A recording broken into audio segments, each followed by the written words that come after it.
Hey farmers, welcome back to the channel.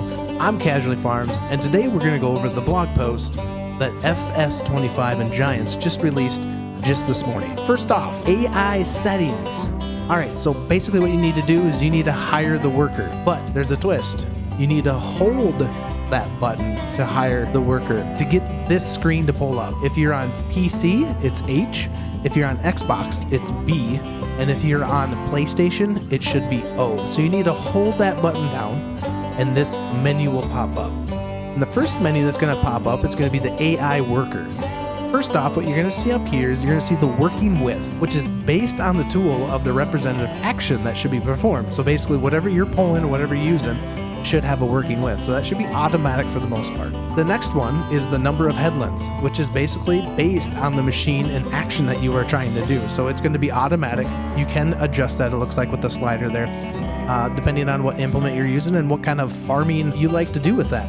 The next one there is the work the headlands. Basically, this is going to tell the helping hand if the defined area should be handled like the rest of the field.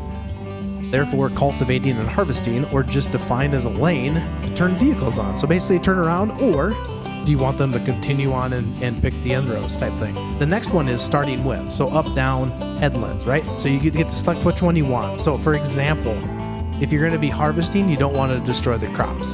So you're going to want them to do the headlands first, pick all that stuff first, and then work on their up and downs, right? The last one here on the screen is skip lines.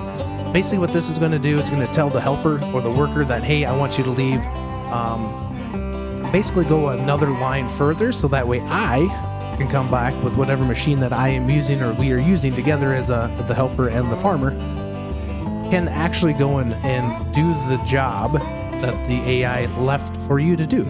Okay, on to the next one, assisted steering or GPS. So all you console players out there, this is going to be your guys' thing, right? So basically what this is going to do is you can use any tractor within the game, and it is very possible to retrofit it with GPS functionality, even on the older equipment. That sounds pretty nice, doesn't it? So while you're in your settings to basically hire your AI worker, there's another tab that says steering assistant. The first thing that you're going to want to do is there's a few settings that you're going to want to change, and we'll go over those here as we talk about this. The first one is going to be auto width, right? The working width of whatever implement you're using.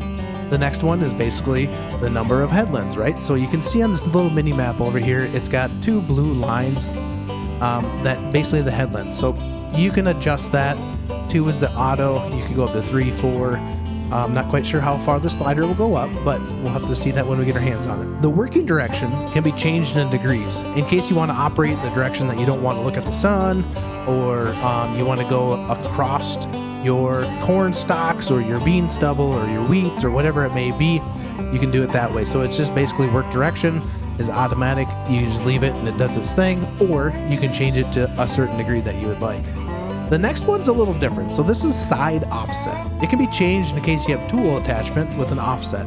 Like certain mowers, balers, things like that will have maybe an offset like that. Plows might have, like a more mobile plow might have a little bit of an offset. So some of that you might want to leave automatic, especially if you're using in-game equipment. The next one is show line. So for some of you people that may not be very familiar with this will basically show you the width of whatever implement you're using. So those are kind of the big things that they talked about here, with different abilities to utilize the AI settings and use GPS. So there's a lot of cool things, and let's hope that this AI stuff, the assisted worker, will actually be better than what we've had. Hopefully they don't run into the creek or run into a tree and they can't figure out how to get turned back around. So I will leave a description down below for you guys to be able to read the blog itself, and if you guys haven't yet, go ahead and pre-order the game. I don't have a code or anything, but I'll leave a link to the pre-order page, so that way you guys can pre-order the game as well if you guys haven't yet. So thank you guys for watching. Don't forget to leave a thumbs up on the video. Subscribe if you guys want more Farming Simulator 25 content, and I'll see you guys in the fields. Have a good one.